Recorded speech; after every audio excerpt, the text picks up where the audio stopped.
So I guess coming out of school and moving into the professional realms, like what project did you work on, and like what was the process of you like working your way up the ranks until where you are?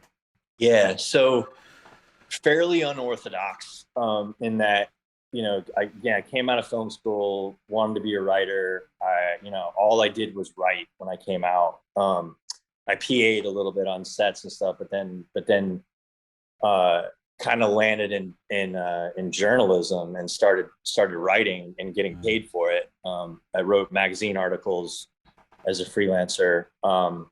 I wrote a little bit about health and fitness, so that was kind of more obvious. And then somehow I finagled my way into writing for this cigar and wine magazine, and pitched them an epic story on cigars, of which Mm. I knew nothing about going into it. I became an expert, but like at that Walking point, into like it. I knew nothing, and I pitched in like this like huge like multi-part story on the history of cigars, Hmm. because I had sort of stumbled on something that I read and was like, oh, that's interesting. And it's like cigars have this sort of mysterious allure with a lot of like important figures throughout history. Churchill, and just go down the list. And there's Yeah. it's had a pretty interesting role in history, actually. Even Kennedy, like holding off on the Cuban embargo to let Mm. this ship that had Oh shit. cigars coming across the ocean. He wanted to make sure it got into American waters Wow. Yeah. before he put the embargo in place. Literally, That's like nuts. was watching the radar and was like, okay, as Right. soon as it gets into American waters, And you I'm just making sign a a paper. Bam. call. Yeah, It's but like let me sign get it. my cigars first, which is like Yeah. people, no, and most people don't know that story, but it's fact. But anyway, so I wrote that, and that like kind of launched a journalism path for me for a while. And then I got to a point where I was writing all day, magazine articles, and then at night I'd write screenplays, and it was too much. Like I was Yeah. I was literally writing like 20 hours a day, Mm. Sheesh. and way up inside my head, and like becoming antisocial and not dealing with people very well, and like the Yeah. opposite of what you want to do when you're trying to get in the film industry. Mhm. So I decided to really start like putting energy into PAing and like getting myself like in the business as much as I could. And so I did that, and I landed a job as a PA at a post house that was doing a lot of commercials, but was starting to do features, and was working with, David Fincher in the early days. Oh, Mhm. jeez.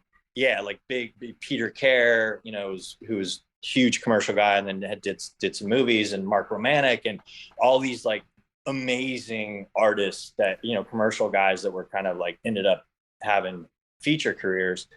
And I got in there, and like there was an energy about the place, and the people that were working, and it was it was awesome. And through that process, like I stumbled on the idea of learning to produce, Mm. really with the notion of like being in service of my writing, because like Right. all I was hell bent on being a writer. That was it. There was nothing else for me. But I Yeah. was like, well, if I can learn to produce, then then I can produce my own writing and not be just a writer that kind of gets his ass kicked and doesn't have a seat at the table, and all those things, which that's changed a little bit over the years. But I think writers who just write still don't get enough respect and It's and very and true. credibility. Yeah. Yeah. But so I started on the path of producing, and I guess I was good at it because it kind of took off, and I got offered to be an EP for somebody's company at one point. I did that, and then I became more of a seasoned EP, and then I started running companies, and then I got an opportunity to buy a company Oh, with a partner at one point, and so I did that. And so I was a producer, and really, I always was writing, and I did some things here and there, and I got paid here and there for it, but I wasn't making a living at it. And again, I was like hell bent on this idea of like I'm gonna be a screenwriter. mm. That's what I'm gonna do. Like nothing like I'll do this producing thing and whatever. And it kept going well, and I made good money at it and all this other stuff. But I was still always like, yeah, but I'll do that until I can become a writer. Mhm. And And, through the course of like owning the business, like we got a chance to work with the Jordan brand. And I was really like, I was the EP, managing director. And then by default, like we started crafting our company into being more of an ad agency, hybrid production company thing, early days, before, now that's sort of commonplace, but back then it wasn't. And right. We started working with the Jordan brand, and I was the account guy. Like I was really, I ran the account essentially. And I was learning to do it, as I was doing it, but that was my role. And I was in this meeting, big group meeting with Jordan, like all the stakeholders of the brand and all their agency partners, of which we were one of them. And at the end of the meeting, it was like a seasonal thing that we did that just sort of got everybody up to speed of like, all right, this is the mission for the next, 6 months. Right. And at the end of the meeting, one of the PR guys, who we didn't really work with, we worked mostly with digital and social and sometimes TV at the time. And the PR guy pulled me aside and said, "Hey man, do you have a few minutes to stay after? I want to talk to you about something." I was like, "Sure." So stayed after, and he's like, "So we got the 20th anniversary of Hair Jordan, which was the ad campaign that was the impetus for Space Jam." Oh, I remember. Yeah. Vividly. Yeah. I was going to say, me too. So he's like, so we got the 20th anniversary of Hair Jordan coming up. And instead of just doing like, a typical campaign, we want to do a short film. And we heard that you're the screenwriter. And I was like, what? Like that, like I wasn't talking about that. That wasn't part of like, it didn't have anything to do with, running the account for them. Mm-hmm. So it was odd that they even knew that. And I was like, yeah, I am. And he's like, great. Cause like, we don't really want, our copywriters or, traditional agency partners to tackle it because it's a short film and it's a different beast. And we want to see if you want to take a crack at it. So I was like, yeah, great. So wrote the script, literally like walked out of the meeting, was going to the airport. I got in the car to the airport and I literally wrote the script on the way to the airport. And then I got on the plane and I emailed it to him, which in hindsight's like crazy. Like I should have read it and proofed it and fucking, like made sure it was decent. Yeah. But I was like, hey, is this like even remotely in the vein? I didn't know how to speak for bugs. Like, I wasn't like a bugs expert or any of that. And so it was really naive actually. But I sent it to him, was just like, hey, is this even like in the vein? And he wrote me back and was like, this is great. Thanks. We're good. Like, what do you want to be paid? So I gave him a fee and he was like, yeah, okay, that works. And that was it. Didn't hear anything else about it. That was it. And I was just like, I don't know if he likes it, hates it, was like, yeah, hey, thanks for your time. We're going to throw it out and start over. Right. I didn't really know, but I was like, all right, it is what it is. Then like 3 months later, I'm driving down the road back in LA and I get a call from a woman from the brand. And she's like, hey, what are you doing tomorrow? And, I don't know why. And she said, because we're going to record that script that you wrote for Bugs at Warner Brothers tomorrow afternoon. Can you come? And I'm like, sure. So she, gives me the details, whatever. And it was odd because, typically they wouldn't have just invited me to be nice guys because I'm going to be excited to see my script read. Like this is not how things really go down usually. Yeah. So I wasn't really sure why they were inviting me, like there must've been a reason why they wanted me there, but whatever, but it's a cool opportunity. It's Warner Brothers. Bugs is, the voice of Bugs is reading it. Like, that's cool. It's my script in some form. Like, I don't know if they rewrote it or, started over or what, but anyway, so I go and I walk into the room and there's like 30 people in the room. There's a bunch of Warner Brothers executives and Nike executives and Jordan executives and everybody involved in the partnership, which is a big deal. And somebody from a Nike executive who I didn't know and hadn't met before introduces me and says, oh, this is Dex. This is the director.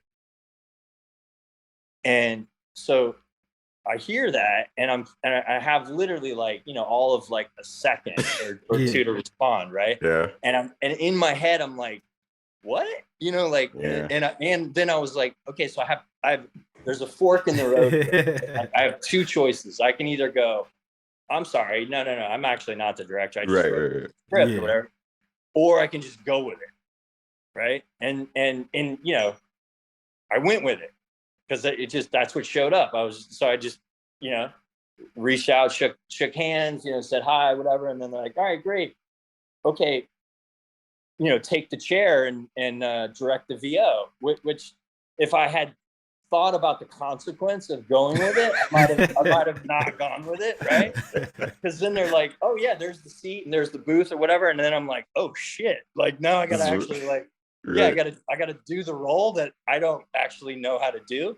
But it was too late, so I went, sat down. You know, the third generation of Bugs Bunny walks in the door. You know, his grandfather was the very first voice, his father, and then him. Yeah, so then I'm even more like, okay, so this guy's like a total pro. His life and legacy is like all about like reading the character, and I gotta fucking direct him, right? Like, okay, that's nuts. So I sit down and we, you know, hadn't looked at the script in 3 or 4 months. You know, I wrote it in all of like 10 minutes. So I'm like, oh man, like talk about winging it, you know. So we do the session, you know, I direct them, you know, as much as, you know, my instincts would allow me to. And we got done and everyone was happy, and we're walking out the door, and the Warner Brothers executive is like, okay, that was great. You know, hey, do you have a few minutes to come over to the studio and talk to our animation director, because he's going to get started soon? And I'm like, sure. And now I'm thinking like, oh man, now I'm it's just snowballing. Like, yeah, like this, like now what? You know, so like now I'm gonna really get figured out here.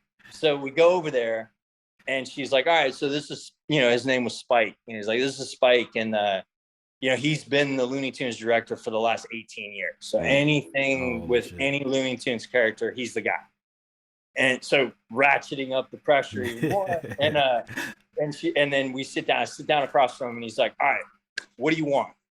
And I'm like, you know, I'm thinking, I have no fucking idea what I want. Right? And so, but I look over at him and I'm like, well, you know, you're the Looney Tunes master. Like, you surely don't need me to tell you like what, you know, how this should go down. And he's like, no. I work for you. I want you to tell me exactly what you want. Let's go frame by frame. Wow. So, you know, so I'm like, all right, I get comfortable or whatever. And literally we go through the, you know, 10-minute script, and I made the whole thing up on the fly. Because I didn't know, like I didn't prep for it. That wasn't my thought process, whatever. And so we go through the whole thing, made it up. We get done. We walk out. You know, somehow I wasn't found out yet, you know, and we walk out of there, and one of the guys from the brand was like, all right, so like, because the script was basically Ahmad Rashad, who, you know, has interviewed Michael more than anybody else in history, does this like faux, like ESPN-esque, you know, call-in interview with Bugs, and Bugs is in the dressing room, purposably on the set of shooting the 20th anniversary commercial with MJ. MJ's out on set, he's in the dressing room, and he does this phone-in interview, and then proceeds to like totally take the piss out of Michael and take credit for his whole career and, you know, all those things, which turned out to be very Bugs, you know, and I was just sort of running on instinct. But they're like, okay, so we got a mod next week in New York. Does that work for you? And I'm, you know, again, like, yeah, sure, you know, yeah, I'll make it work. So I shoot, you know, go to New York, and I shoot a mod the next week, and all of it goes really well. And 2 weeks later, the brand calls and is like, hey, that was amazing. Let's do it again. We got Chris Paul, and we're having all these issues with the concept. Will you step in and rewrite it and direct it in the next week and a half? And I was like, yeah, let's do it. So I did that. And then the rest is history. It just snowballed from there. That's amazing. I guess in all that story, Ronald and I are like huge sneaker guys, and like we kind of work in that space. So it's definitely cool to like hear those stories and get that perspective on it.